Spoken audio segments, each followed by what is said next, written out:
Shalom, setiap jemaat PDI Ebenezer yang saya kasihi di dalam Tuhan. Meskipun hari ini kita libur, tidak ada persekutuan, tetapi saya mencoba untuk menyampaikan kebenaran firman Tuhan sesuai dengan tema kita bulan ini, yaitu terobosan iman. Nah, seringkali Bapak Ibu, kita memiliki iman, tetapi iman itu tidak dipakai, sehingga kita terikut dengan arus dunia dan kita terikut juga dengan cara-cara mereka. Tapi hari ini kita akan belajar satu hal, yaitu pakailah imanmu, yang mana firman Tuhan hari ini akan saya ambil di dalam Mazmur 91, ayat yang seringkali dijadikan mantra oleh anak-anak Tuhan. Tetapi kita akan memahami lebih dalam. Mungkin pengurayan saya tidak sempurna, tetapi Roh Kudus yang akan memberikan satu pencerahan di dalam pikiran kita, ya. Saudara dan saudara-saudara sekalian bisa belajar di rumah masing-masing. Mari kita akan membaca ayat firman Tuhan ini bersama-sama. Mazmur 91 ayat 1 sampai 16. Demikianlah firman Tuhan. Orang yang duduk dalam lindungan yang maha tinggi dan bermalam dalam naungan yang maha kuasa akan berkata kepada Tuhan, tempat perlindunganku dan kubu pertahananku, Allahku yang kupercayai. Sungguh, dialah yang akan melepaskan engkau dari jerat penangkap burung, dari penyakit sampar yang busuk. Dengan kepaknya ia akan menudungi engkau. Di bawah sayapnya engkau akan berlindung. Kesetiaannya ialah perisai dan pagar tembok. Engkau tidak usah takut terhadap kedahsyatan malam, terhadap panah yang terbang di waktu siang, terhadap penyakit sampar yang berjalan di dalam gelap, terhadap penyakit menular yang mengamuk di waktu petang. Ayat yang ke-7. Walau 1.000 orang rebah di sisimu dan 10.000 di sebelah kananmu, tetapi itu tidak akan menimpamu. Engkau akan menontonnya dengan matamu sendiri dan melihat pembalasan terhadap orang-orang fasik, sebab Tuhan ialah tempat perlindunganmu, yang maha tinggi telah kau buat tempat perteduhanmu. Malapetaka tidak akan menimpa kamu, dan tulah tidak akan mendekat kepada kemahmu. Sebab malaikat-malaikatnya akan diperintahkannya kepadamu untuk menjaga engkau di segala jalanmu. Mereka akan menatang engkau di atas tangannya, supaya kakimu jangan terantuk kepada batu. Singa dan ular tedung akan kau langkahi. Engkau akan menginjak anak singa dan ular naga. Sungguh hatinya melekat kepadaku, maka aku akan meluputkannya, aku akan membentenginya, sebab ia mengenal namaku. Bila ia berseru kepadaku, aku akan menjawab. Aku akan menyertai dia dalam kesesakan, aku akan meluputkannya dan memuliakannya. Dengan panjang umur akan kukenyangkan dia, dan akan kuperlihatkan kepadanya keselamatan daripadaku. Bapak, Ibu, saudara-saudara yang dikasihi oleh Tuhan, dimanapun saudara berada, Mazmur 91 ini sejak zaman Salomo sudah menjadi tradisi bagi orang Yahudi. Mazmur ini dianggap sebagai doa untuk menangkal daripada si jahat.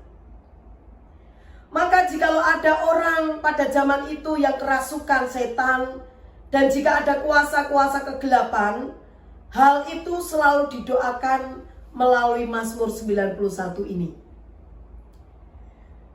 Nah, kalau kita membaca apa yang diajarkan Tuhan Yesus dalam doa Bapa kami, di dalam Matius 6 ayat 12b, mari kita akan membacakannya.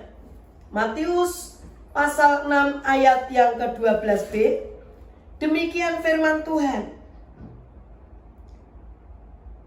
Dan ampunilah kami akan kesalahan kami seperti kami juga mengampuni orang yang bersalah kepada kami.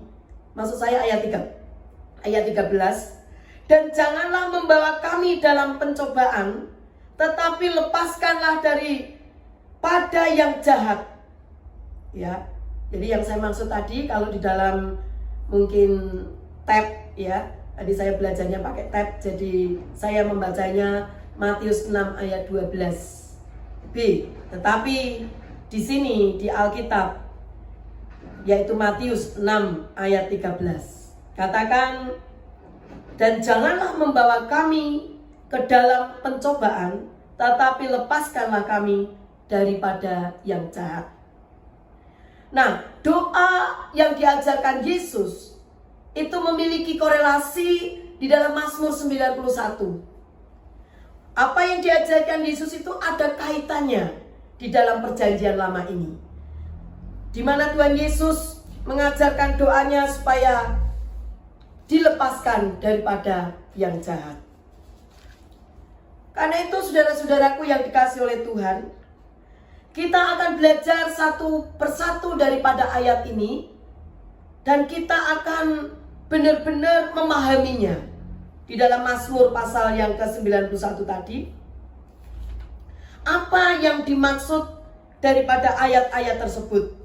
Karena hari-hari ini saya melihat anak-anak Tuhan, orang-orang Kristen, dengan virus corona ini, mereka hanya membaca ayat ini sebagai mantra, sedangkan kehidupan orang Kristen sendiri tidak hidup di dalam kebenaran. Dan itu tidak akan punya kuasa. Tetapi firman ini akan punya kuasa kalau setiap saya dan saudara sebagai orang Kristen dapat memahami dengan benar ayat ini. Ya, mari kita akan lihat ayat ini satu persatu. Tuhan menjamin kehidupan orang-orang percaya. Dan itu 1000% saya percaya.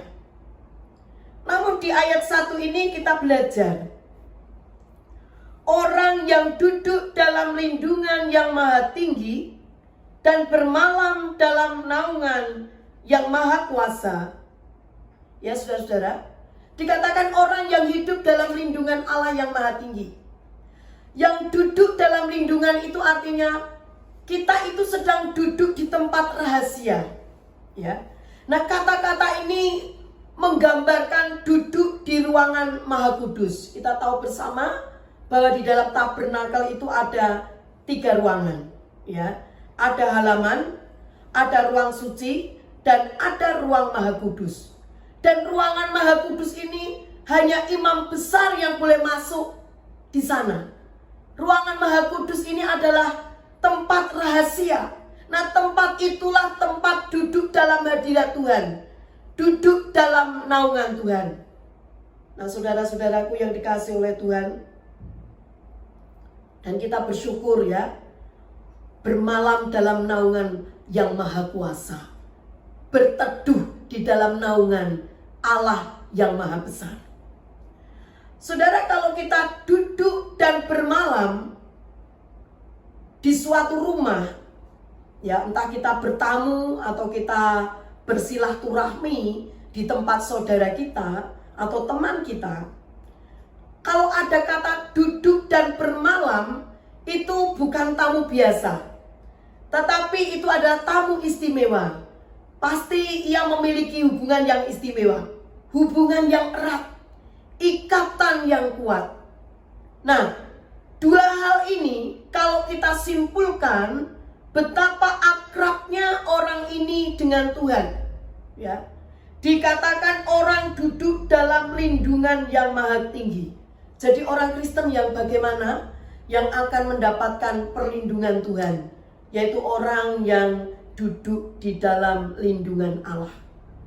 Orang yang memiliki hubungan yang akrab, orang yang memiliki keintiman, orang yang memiliki hubungan spesial dengan Tuhan.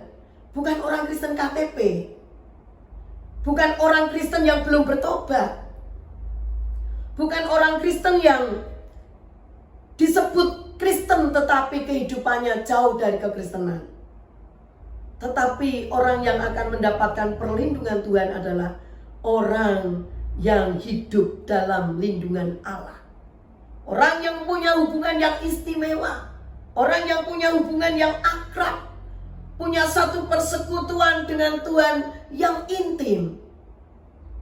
Itulah orang yang akan ada di dalam perlindungan Allah. Di sanalah di tempat rahasia, tempat yang paling aman. Saudara-saudara, dikatakan bermalam dalam naungan yang maha kuasa, berlindung dalam naungan yang maha tinggi. Dalam bahasa Yunani disebut El Yonai, Allah yang maha tinggi. Atau Allah yang maha kuasa disebut El Shaddai. Nah, kata-kata ini adalah sebutan Allah yang tidak terhampiri. Allah El Yonai, Allah El Shaddai, Allah yang susah dihampiri oleh manusia jenis apapun. Dia yang maha kuasa yang tidak tertandingi oleh siapapun, sehingga tidak satu pun yang dapat menghampiri, karena dia Allah yang kudus, Allah yang tidak kompromi dengan dosa. Jadi kalau masih ada kekristenan yang penuh dengan dosa, Kristen yang masih kompromi-kompromi, gak bisa dekat dengan dia. Saudara-saudaraku, dua hal ini sangat kontradiksi. Sementara yang dihubungi Allah itu Allah yang tidak terhampiri, sesuatu yang tidak mungkin. Tetapi saudara-saudara, kita bersyukur. Kita memang orang punya kelemahan, punya dosa, yang tidak mungkin bisa menghampiri Allah El Yonai itu, Allah El Shaddai itu. Tetapi kita bersyukur. Sesuatu yang tidak mungkin tetapi menjadi mungkin, karena firman itu sudah ada di dalam diri saya dan saudara. Dan firman itu menjadi manusia di dalam pribadi Yesus Kristus. Jadi walaupun saya dan saudara orang-orang yang tidak layak, tetapi lewat pribadi Yesus, ya, karena Yesus kita dapat memiliki hubungan yang intim, hubungan yang istimewa, ikatan yang kuat. Sebab itu Bapak Ibu Saudara, jangan menjadi Kristen tapi mengesampingkan Yesus. Jangan menjadi Kristen tapi tidak punya hubungan dengan Yesus. Kita harus menjadi orang Kristen yang memiliki hubungan yang intim dengan Tuhan Yesus. Sebab itu Yesus berkata di dalam Yohanes 14 ayat 6, "Akulah jalan kebenaran dan hidup. Tidak seorang pun sampai kepada Bapa jika tidak melalui Dia." Itulah keistimewaan orang percaya kepada Yesus. Itulah keistimewaan orang-orang seperti saya dan saudara. Orang yang percaya kepada Yesus diberikan hak istimewa untuk ada di dalam, duduk dalam lindungan Allah yang maha tinggi. Amin. Berikan kemuliaan kepada Tuhan. Saudara-saudaraku yang dikasihi oleh Tuhan, siapa sih kita? Ya, kita tidak layak untuk berhubungan dengan akrab dengan Tuhan. Kita tidak layak berjumpa, bersekutu, bermalam, atau memiliki ikatan yang luar biasa. Siapa kita? Kita orang berdosa, kita penuh dengan segala kelemahan, kenajisan, keaiban. Sehebat manusia setingkat apapun, tidak mungkin sampai kepada Allah yang kudus itu. Tetapi puji Tuhan, Yesuslah pengantara kita, yang mempertemukan kita dengan Allah, sehingga kita disebut menjadi anak-anak Allah. Kita diberikan kuasa menjadi anak-anak Allah. Itulah anugerah yang terbesar. Maka saudara dan saya, di situasi yang sulit ini, di situasi yang menggemparkan di dunia ini, Anda dan saya memiliki hubungan yang spesial dengan Tuhan. Dan Anda dan saya mendapatkan anugerah yang terbesar. Sebab itu jangan sia-siakan pengiringan Anda kepada Yesus.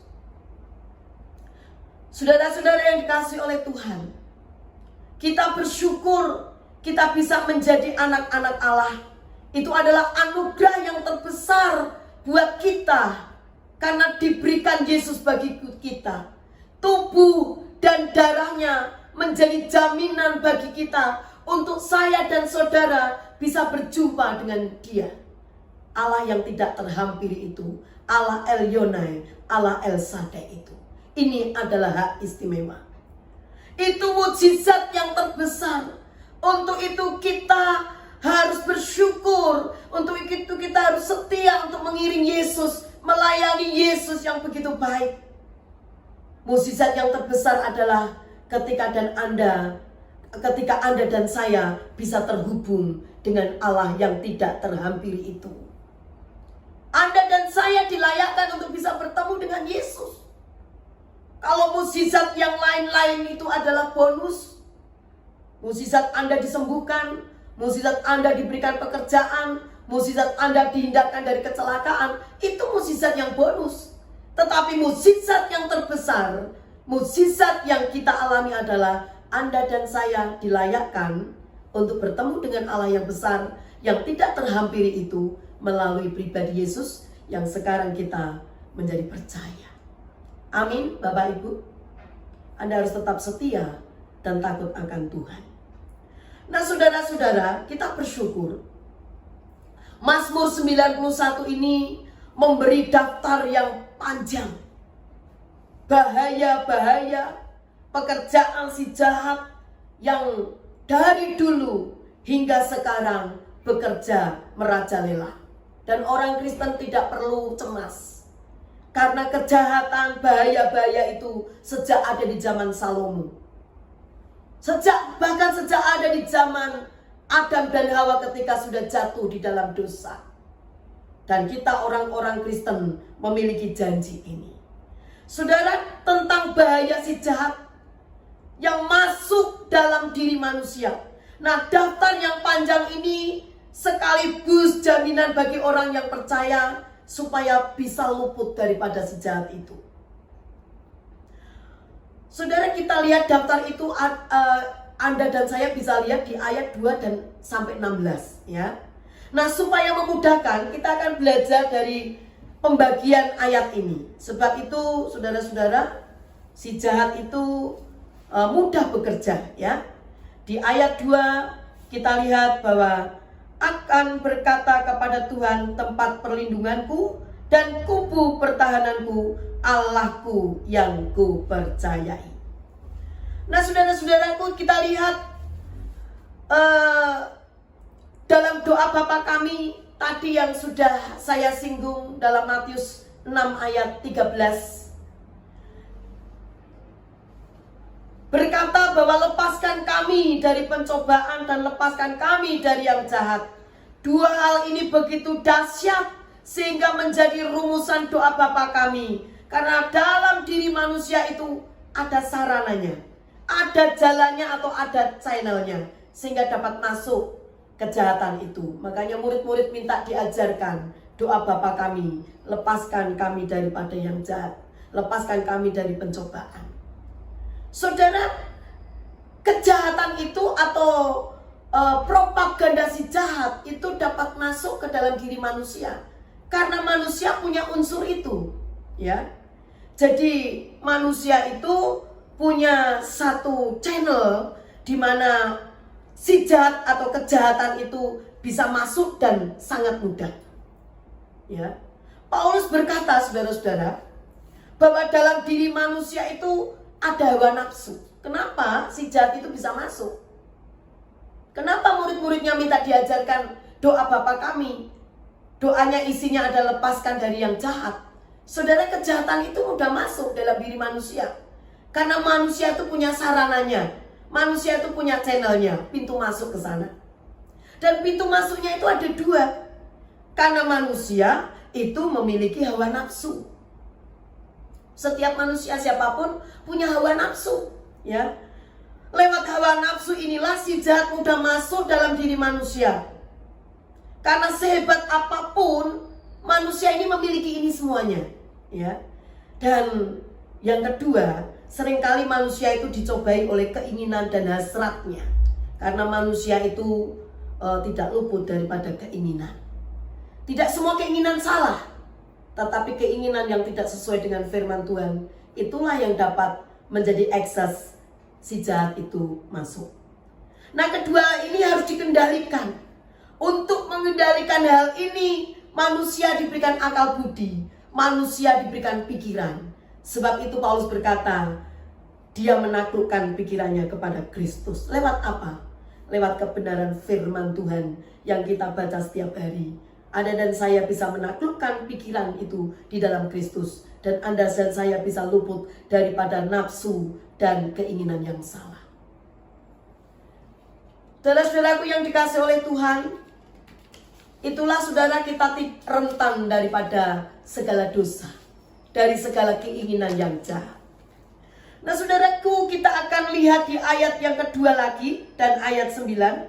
Karena ini ayat kembar, ya, artinya ayat-ayat ini saling mendukung. Ayat 2 dikatakan, akan berkata kepada Tuhan, tempat perlindunganku, kubu pertahananku, dan Allahku yang kupercayai. Ayat 9 dikatakan, sebab Tuhan ialah tempat perlindunganmu, yang maha tinggi telah kau buat tempat perteduhanmu. Dua ayat ini, saudara-saudaraku, ini adalah ayat yang sungguh-sungguh menjadi satu janji Tuhan. Bahwa Tuhan itu adalah tempat perlindungan. Ya. Artinya ada yang bertanggung jawab.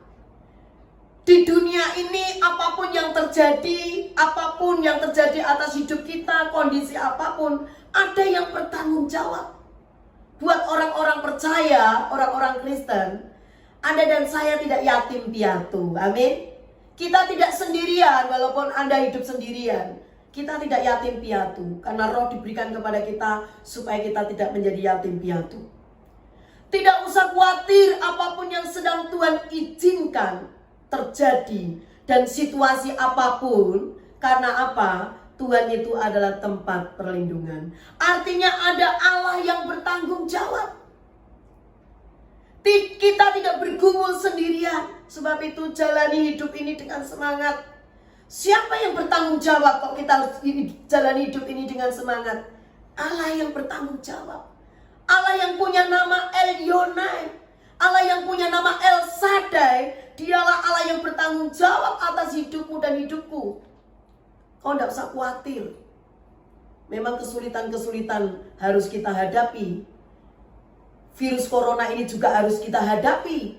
Dengan segala efek-efeknya kita hadapi, saudara-saudara. Namun jadikan Tuhan tempat perlindunganmu. Karena dia yang bertanggung jawab atas hidup saya dan saudara.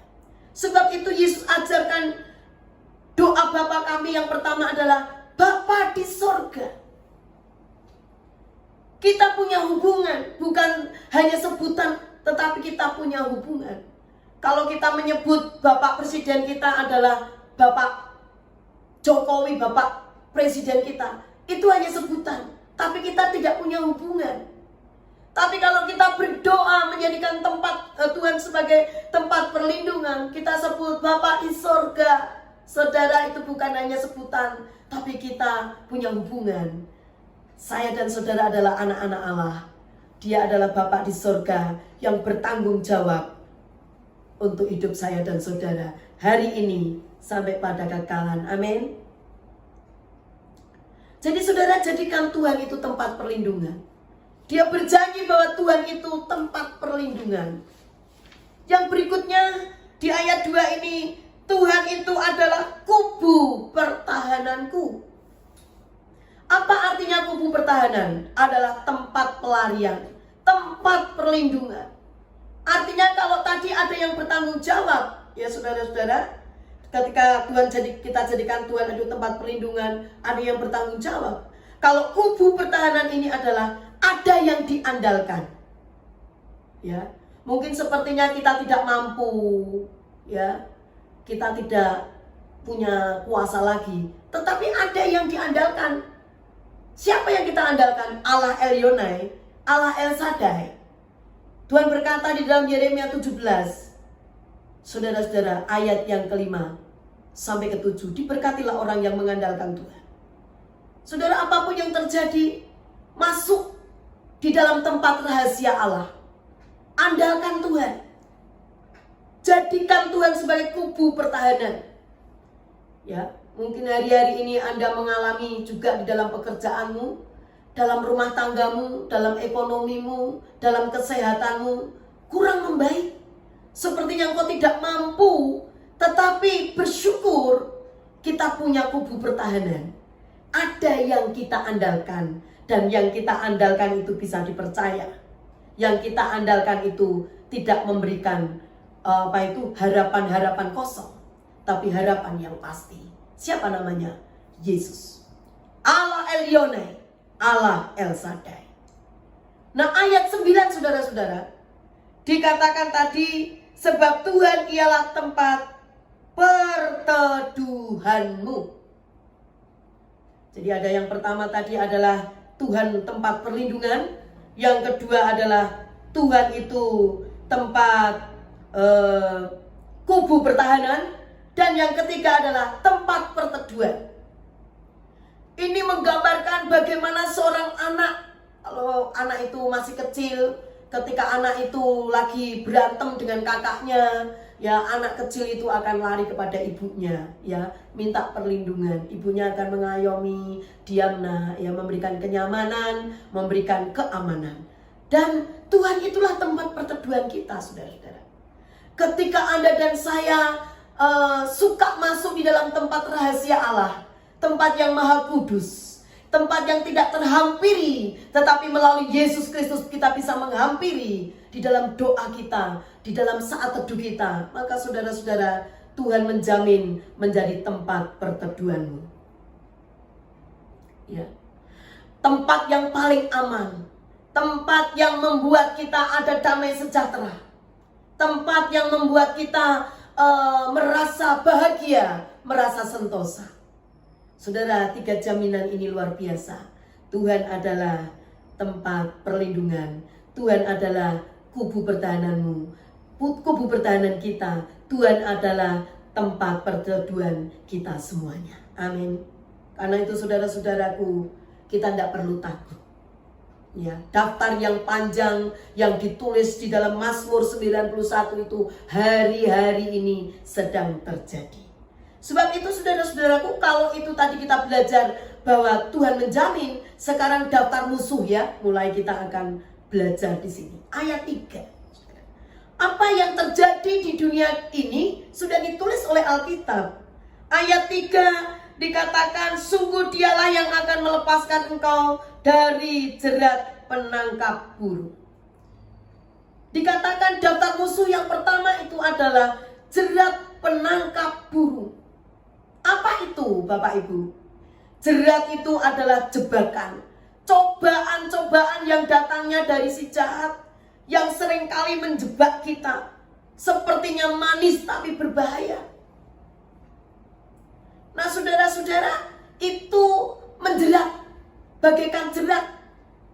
Tetapi anak-anak Tuhan yang punya satu hubungan dengan Tuhan, yang tetap menaklukkan pikirannya kepada Kristus, Tuhan berkata, Tuhan akan melindungi dari jerat penangkap burung.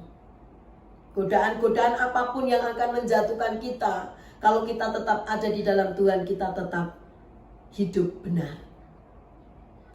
Yang berikutnya adalah daftar kejahatan berikutnya adalah penyakit sampar yang busuk. Ada 2 hal nanti penyakit, tapi penyakit di sini ini bukan penyakit fisik, ya. Ini bukan penyakit fisik, tetapi penyakit yang dapat mematahkan jiwa seseorang. Pemazmur ini mengalami perkataan jahat, mengalami fitnah, mengalami tindasan-tindasan dari musuh, ya. Dan Tuhan berjanji, kalau engkau menjadikan Tuhan tempat perteduhanmu, menjadikan Tuhan tempat perlindunganmu, maka Tuhan berjanji penyakit sampar yang busuk ini tidak akan menimpa kita, ya. Jadi mungkin Anda hari-hari ini difitnah, Anda hari-hari ini menerima gosip, Anda hari-hari ini diserang, Anda hari-hari ini ditekan oleh seseorang, oleh keadaan. Saudara-saudaraku, tidak usah takut, karena Dia bertanggung jawab akan melepaskan kita dari penyakit sampar. Dikatakan ayat yang kelima, daftar kejahatan yang lain. Engkau tidak usah takut terhadap kedahsyatan malam. Ya, saudara-saudara, janji Tuhan, kau tidak usah takut. Yang kita andalkan itu Tuhan, yang bertanggung jawab itu Tuhan. Saudara, yang menjamin melindungi kita itu Tuhan, tidak usah takut terhadap kedahsyatan malam. Saudara, ini bicara teror, serangan yang tidak terduga, ya, yang kadang-kadang datang kepada dalam hidup kita. Saudara tidak usah takut. Tuhan bertanggung jawab. Ya. Berikutnya yaitu engkau tidak usah takut terhadap panah yang terbang di waktu siang. Ini bicara malapetaka yang sedang terjadi. Bencana-bencana, mungkin tsunami, badai, angin, ya. Di sekitar kita, hidup kita ada banyak-banyak kejahatan, saudara-saudara. Gak usah takut. Karena dengan panah yang terbang di waktu siang, dengan bahaya-bahaya tersebut, saudara, gak usah takut. Karena Tuhan berjanji akan melindungi kita. Yang keenam, saudaraku, daftar kejahatan yang berikutnya. Ayat yang keenam maksud saya. Ayat keenam.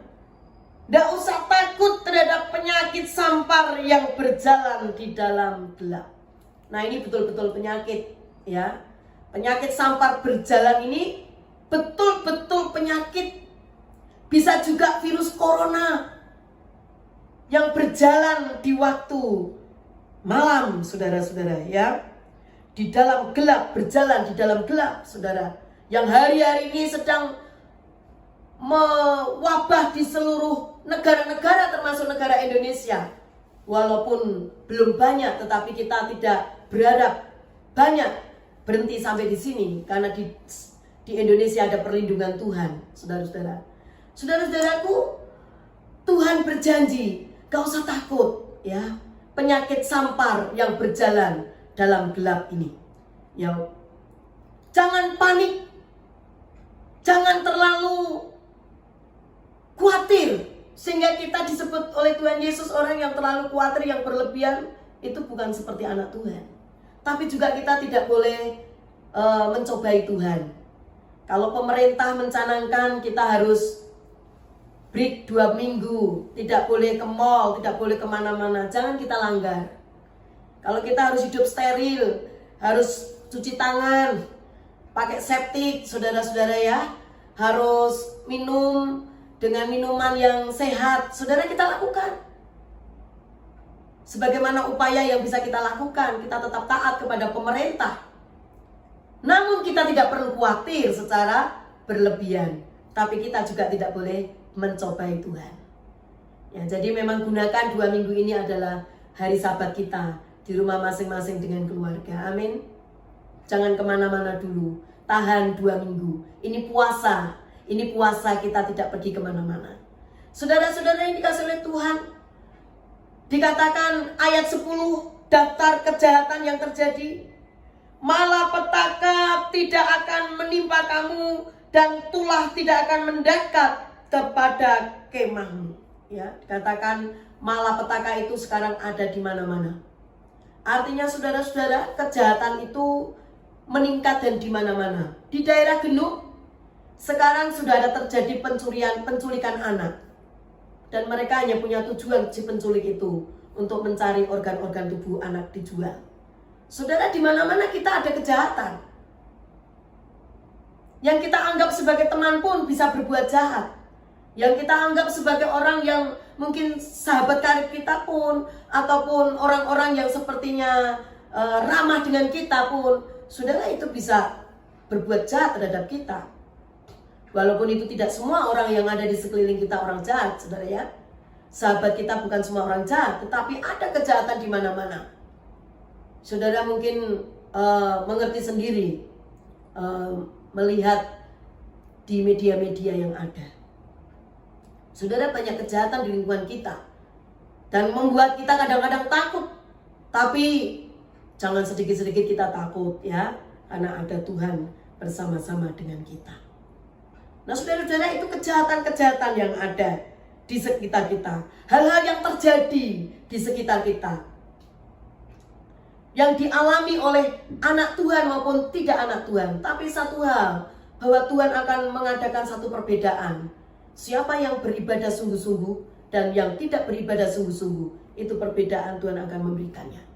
Sebab itu saudara-saudara, hari-hari ini dengan virus corona ini, dengan kejadian-kejadian yang berdampak ini luar biasa dalam ekonomi juga, dalam pekerjaan Anda juga mungkin berdampak. Saudara, mari semakin kuat engkau ibadah sungguh-sungguh kepada Tuhan. Bukan ibadah yang asal-asalan. Nah saudara, janji Tuhan luar biasa. Di ayat 4 dikatakan, dengan kepaknya ia akan menudungi engkau, di bawah sayapnya engkau akan berlindung, kesetiaannya ialah perisai dan pagar tembok. Janji Tuhan luar biasa buat orang-orang percaya. Dia akan menjadi pagar sekeliling hidup saudara dan saya, keluarga kita. Karena itu bawalah keluarga kita untuk percaya sungguh-sungguh kepada Yesus.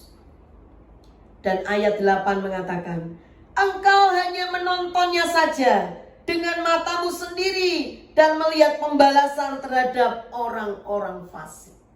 Saudara, ada perlindungan di kemah kita. Ada perlindungan dalam hidup kita. Dan kita hanya menonton. Itu janji Tuhan yang luar biasa. Dan janji Tuhan ini akan terjadi kalau anak-anak Tuhan itu sungguh-sungguh. Anak-anak Tuhan mempunyai hubungan yang erat, hubungan yang intim, hubungan yang kuat dengan Tuhan. Tapi ini tidak berlaku buat orang Kristen yang hanya Kristen KTP. Buat orang Kristen yang tidak pernah baca firman. Tidak akan terjadi buat orang Kristen yang ogah-ogahan dalam ibadah. Ini akan terjadi buat Anda dan saya yang bersungguh-sungguh di dalam mengiring Tuhan. Ayat 11 dikatakan, sebab malaikat-malaikatnya akan diperintahkannya kepadamu untuk menjaga engkau di segala jalanmu. Luar biasa, saudara-saudara. Ada makhluk surga yang selalu menjaga kita di segala jalan kita. Anda tidak bisa melihat, saya tidak bisa melihat, tetapi ada malaikat selalu menyertai perjalananmu. Entah perjalananmu itu dalam kondisi apapun, malaikat itu berjaga-jaga atas kita. Makhluk surga yang tidak kasat mata, tapi akan mengikuti kemana kita pergi. Kemana kita pergi, apapun yang kita kerjakan. Kalau kita pergi ke hal-hal yang baik, kalau kita mengerjakan dengan pekerjaan yang takut akan Tuhan, di situ malaikat-malaikat Tuhan bekerja. Tapi kalau saudara melakukan dosa, malaikat Tuhan tidak bekerja. Saudara kompromi dengan dosa, malaikat Tuhan tidak bekerja. Karena itu Bapak Ibu, jangan main-main dengan hidupmu, dengan pekerjaanmu. Hiduplah takut akan Tuhan. Karena hidup takut akan Tuhan itu, malaikatnya akan menjagai kita. Kemanapun kita pergi, dia akan mengikuti kita. Kita punya bodyguard yang tidak kelihatan, dan Anda dan saya tidak perlu bayar bodyguard itu. Kita cukup membayar harga dengan pujian, penyembahan di hadapannya. Amin Bapak Ibu. Nah saudara-saudaraku, ayat 13 janji Tuhan katakan, malaikat Tuhan ayat 12 ini, apa yang dikerjakan oleh malaikat Tuhan? Mereka akan menatang engkau di atas tangannya supaya kakimu jangan terantuk kepada batu. Jadi malaikat Tuhan akan nuntun. Selain Roh Kudus menuntun kita, malaikat Tuhan akan menunjukkan mana yang harus kita lewati. Nah saudara-saudaraku, ayat 13 juga janji Tuhan. Dikatakan singa dan ular tedung akan kau langkahi. Engkau akan menginjak anak-anak singa dan ular naga. Saudara-saudara, ini menggambarkan satu singa, ular itu menggambarkan binatang-binatang buas yang menyakitkan, yang bisanya itu mematikan, saudara-saudara. Ini adalah berbicara, saudara-saudara, keadaan-keadaan. Sesuatu yang kadang-kadang akan menghalangi langkah kita. Ini juga bicara masalah apapun, tetapi saudara-saudara, kita diberikan kuasa. Kuasa apa? Kita akan melangkahi semuanya itu. Jebakan-jebakan setan ya, yang akan meruntuhkan, membinasakan orang-orang. Tuhan memberikan kuasa kepada anak-anaknya.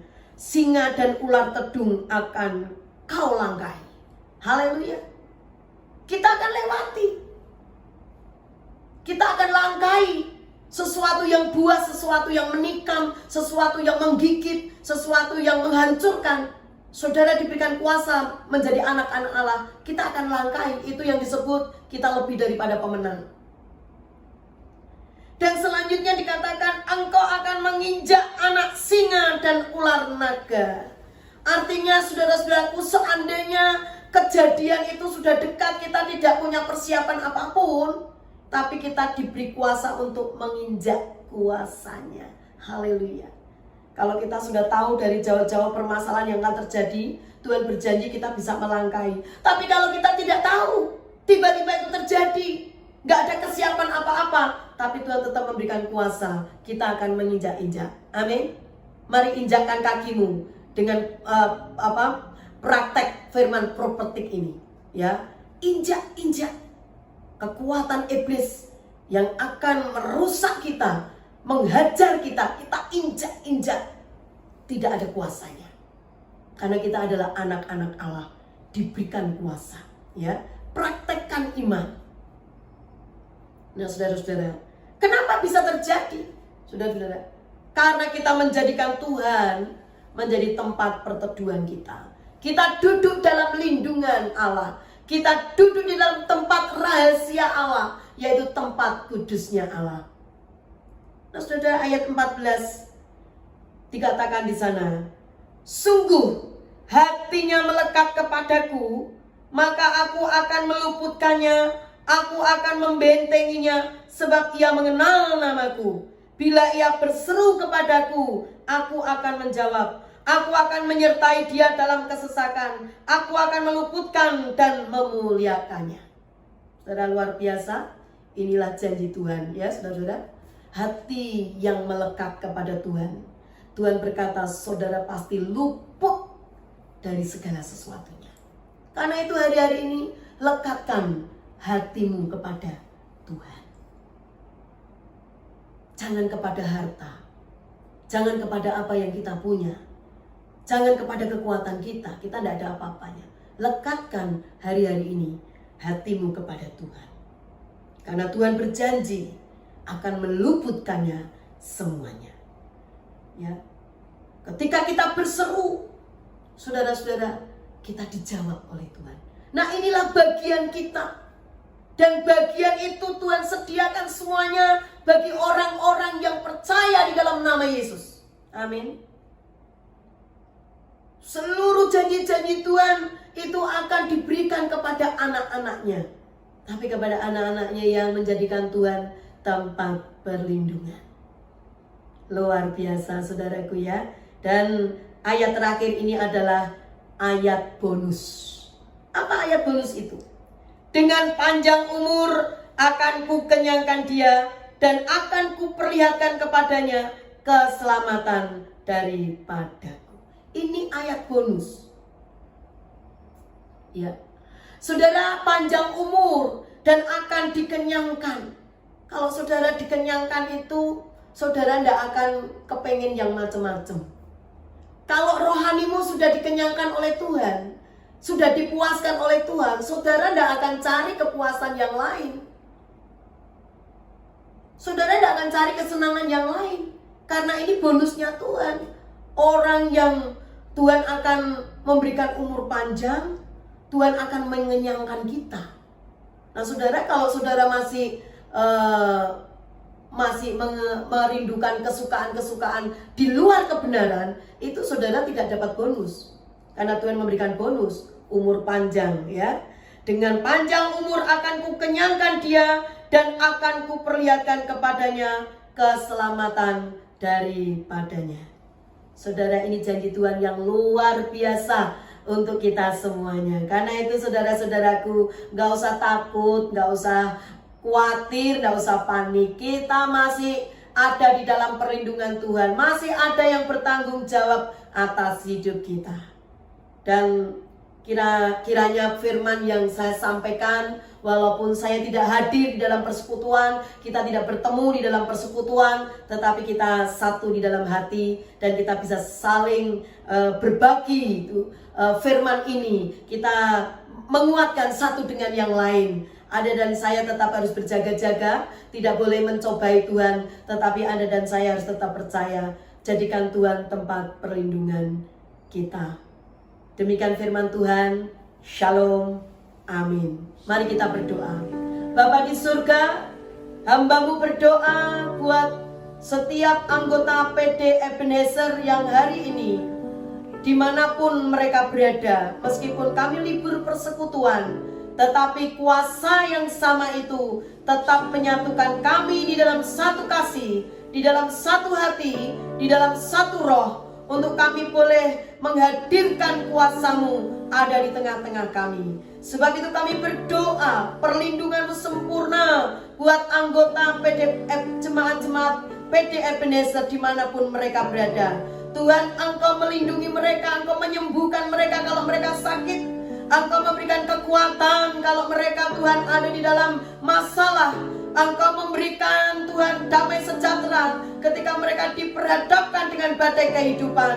Dan Engkau, Tuhan, membawa mereka kembali kepada Tuhan, kedekatan kepada Engkau ketika mereka jauh dari hadirat-Mu. Terima kasih Tuhan, berkat-Mu turun atas kami semuanya hari ini sampai selama-lamanya.